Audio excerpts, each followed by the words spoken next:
Today we're going to revisit the Stanley router planes, the 71, 71 and a half and 271. For the moment we'll put the 271 aside. Although it is small and cute and we all love talking about cute things, we'll start off looking at the 71 and a half. The 71 and a half is more in line with the traditional router plane, the number 71. Although the 71 has a curved front, the earlier types, and I have to give a shout out to one of the viewers, Timothy Mellon here, who pointed out that he has an early 71, type 2 he believes, and it is flat, more like the 71 and a half. So that leads me to consider that the 71 and a half came about after they changed the 71 to having a flat front to a curved front, and finding there was still demand for it, would then justify bringing back the 71 as a 71 and a half, which I can completely understand because, in all honesty, the 71 and a half with the flat front is my preference. Now, the 71 and a half is quite a basic setup. You've got your foot with your blade sticking out at the end. You've got your collar, which holds that back against the pillar, and you've got your micro adjuster knob. You also have two knobs to hold onto and two screw holes. And the purpose of the screw holes were to be able to extend the length of the router out to the side. If you were doing some routing work on a large piece, you may find that as you're digging into the route and you go further and further off the edge of the timber, you don't have a lot to hang on to. And if you're taking the route by creating, say, a tenon on a large structural beam, you might want to go out quite a distance. But how do you make sure that that plane doesn't wobble or drop or rise? Well, that's where the screw holes come in. You could screw a plank of timber onto the bottom of the plane that went quite a way out beyond the edge of the plane to work as part of the tool, and that could then be laid on your larger timber and give you a larger surface reference area to work with. The length of the foot and its ability to drop out of this section, as you can see, has quite a large amount of room. So you could easily put, say, a 10mm board underneath this router, screwed on with a hole in the middle, drop your foot through that and still route quite a way. It depends on the size of your tenon. If you're digging in rather deep, you might need to go thinner to a 5mm or something like that, but keeping in mind, the thinner your timber and the longer it is out from the router plane, the more likely it is to drop towards what you're cutting. So you need to be reasonably careful on that. The ideal use for this tool, of course, is routing a dado, because you've got then a solid reference on either side of your foot. So your foot is going to be a definite depth from the face of the timber, and you'll have a solid surface on either side. Moving from the 71 and a half, or as pointed out, the early 71s, to the later 71s, they introduced a curved front, and to give you the same functionality as the flat type of router plane, they also put in a foot, and this foot you line up with the rest of the surface area to give you that effective reference point. The purpose of that is to make sure that if you're routing a piece of timber that is reasonably thin, maybe you're routing out a door hinge or a lock face recess or something of the like, that foot prevents the plane from dropping down at the front, which would then in turn cause the cutter to cut a deeper slot than what you want. If we take that foot out, you'll see that on a piece of timber that's thinner than the curve face on the front of the plane, it'll easily drop down. And depending on how far you drop down, that foot will create a much deeper cut into the timber, because even just taking it like that, which is roughly a solid plane from the bottom face of the plane to where the curve piece is hitting the timber, that's cutting down around about 1/2 inch into the timber. That's a lot that you don't want, even if you're holding it solidly at the back, and that's your pressure point and reference point. There's not a lot of stability at that point. Now, this foot has a double purpose. It has a depth gauge on the back. Now, the depth gauge, in my opinion, is kind of just a gimmicky thing. It doesn't really do much. One of the ideas of it that's been identified as the purpose of that is if you are routing along the edge of a timber, this helps stabilise the whole tool on that timber, because it gives you that reference point at the front. Now, because you're digging down and creating a rebate on the side of the timber, which in all honesty you'd probably be more likely to use a rebate plane, but if you've got a reasonable size rebate that you've got to do, and it's a stopped rebate, so it's effectively a stopped dado on the edge of the timber, so it's only got one side face, not two. A rebate plane is not going to be able to do that effectively, because it needs to carry through the length from end to end to do an effective cut, whereas a router plane can do that sort of cut. And that's where this foot turned upside down as a depth gauge gives you a little bit more stability on the front, because once again, if it's removed, you've got that rocking pivot point right on the edge of the timber. Putting this in the front apparently is supposed to help stabilise that. Now, I don't think that's true. I think that is a load of rubbish. More so, it's likely to stop it from pointing forward, if anything. But the thing that makes this more of a gimmick to me is every single time you want to drop down and you lower down your micro adjuster, you loosen your knob, you drop your blade a bit, you tighten up again, tighten your collar up. Well, you're going to have to do the same with your depth stop, and that's a lot of messing around to make sure that you don't dip. In actual fact, in my opinion, you're better off putting the depth stop aside in those scenarios and just making sure that you've got viable pressure applied on the surfaces that have positive connection with your timber, rather than trying to put in gadgets and adjust them to get that positivity of a plane that's consistent.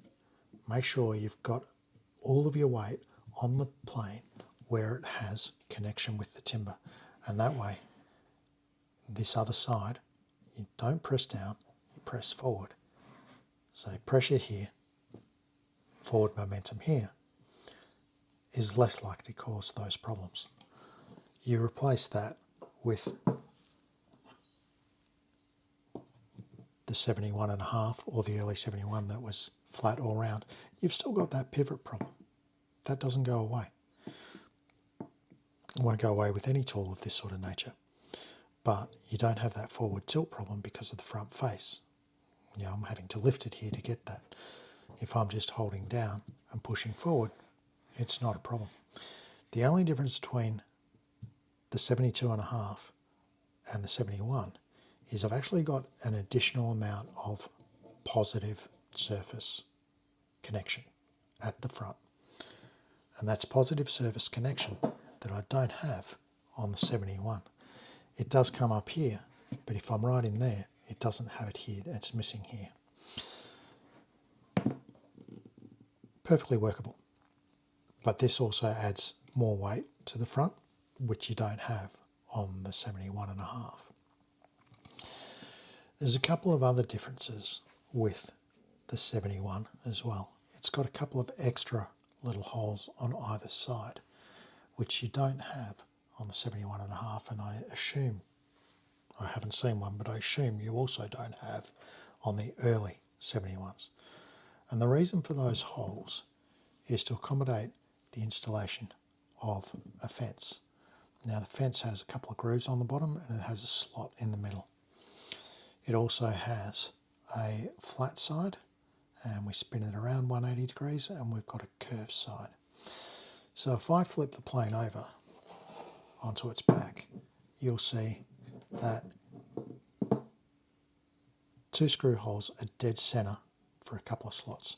Now those rails fit directly into those slots, and you run your screws through, and the length of the slot enables you to take the fence all the way up with a single screw there to the blade, or all the way out to here with a single screw on the other slot.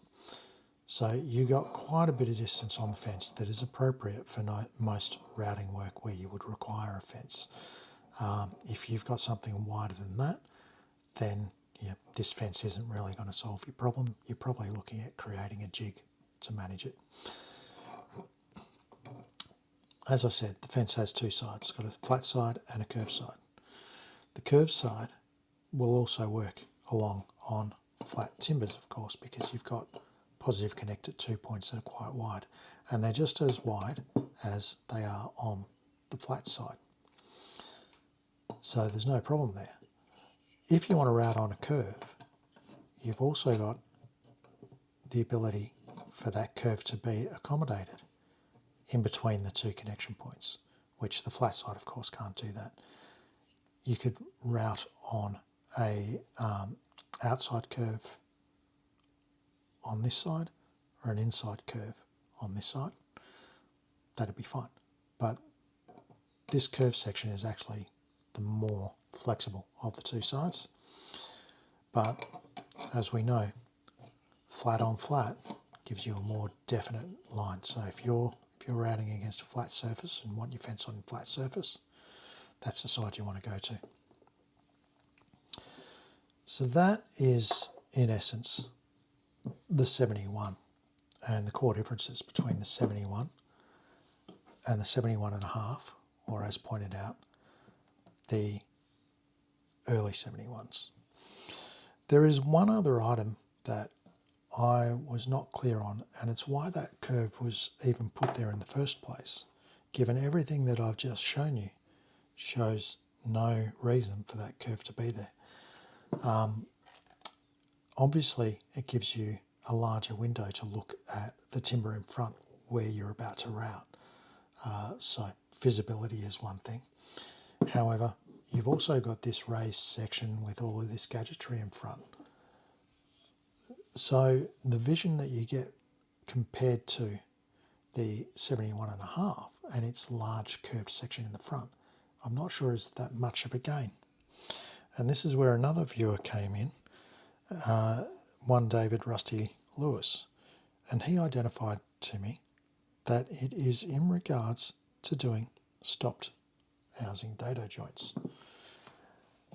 Because when you're doing a stopped dado joint, your dado, instead of running it all the way through, I'm not sure if we can see that okay, it's not great, so I'm just going to jump to a Sharpie.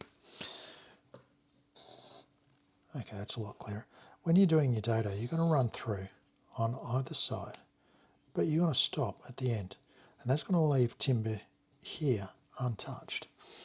So you're going to dig out all of this section to run your stud or your board, if it's a bookcase, shelving unit or whatever, so that you maintain a nice clean fascia. Because if you run that dado all the way through to the top, you're actually going to have it dug out on the side, and you've got this ugly looking section out the front there that is fine on the back of a piece of furniture or something like that, but on the front it's not so pretty.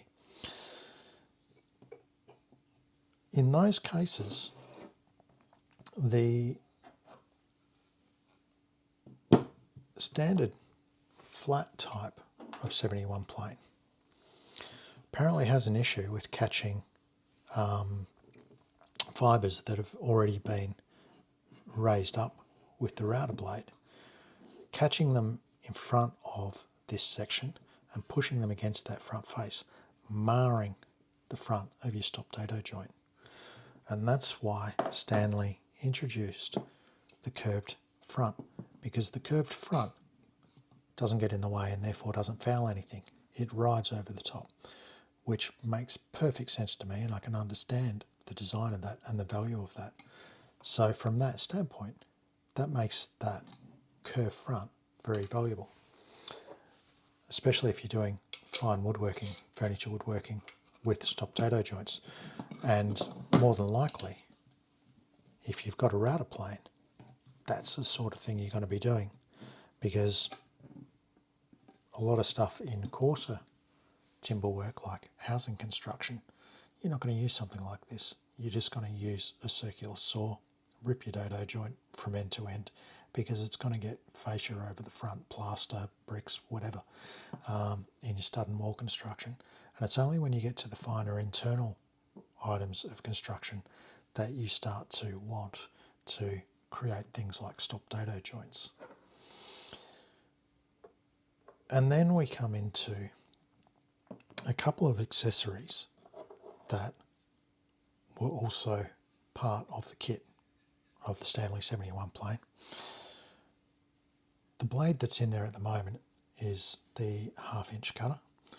They also have a 1/4 inch cutter, which comes in very handy with smaller pieces of work.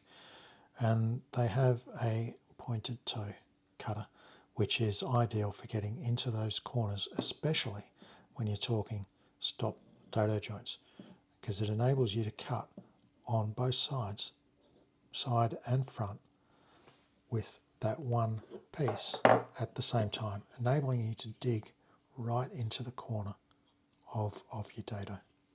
So they're very handy. When you're looking to purchase or acquire a Stanley 71, these feet, if you can find them, are very worthwhile on trying to obtain. If they're not in the kit, then that's a bargaining point, because they're not cheap to pick up separately. So without them, it kind of devalues the plane a little bit in its entirety. So the fence and the 3 cutters is what you're looking for. Finally, we have the 271. It's a lovely little router plane, cute. Any of the small tools are generally loved, and it is ideal for cleaning up work in hinges on, for example, creating boxes, timber boxes.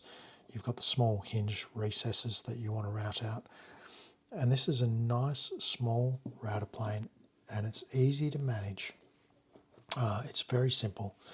It's got the chisel end section cut out, so you can go right into the corners without being obstructed. It doesn't quite get right in. It's about a mil out from being right into the edge of the timber, but it's very close. The rest you could clean up with the chisel. The option is to flip it around and put it on the guarded side. Unfortunately, it's quite a deep screw, so it takes a little bit to screw it in and out. And on the guarded side, there's a bit more distance between the end of the blade and where it had reached the timber. And that, of course, protects your blade from the upright, or protects your upright from the blade. But there you end up with about 3 to 4 mil back from the timber, so a little bit more chisel work involved from that side. Very simple, very straightforward, not complex. They are reasonably hard to come by. They're not necessarily cheap for what they are. Generally, that is a rule of thumb. The smaller you go, the more it's going to cost. Quite often, though, you will find that they come still in the box. And very often, they'll still have the manual. And the manual, strangely enough, in this box, features a number 71 on the front at the top, and it's 271 at the bottom. But folded in the box, it's the 71 that gets the focus. I think they've used the same manual across all of them. And when you open it up, on one side you've got the Stanley router plane number 71 and some demonstrations, and on the back you've got a small one panel section about the 271, and the rest of it is purely about Stanley themselves.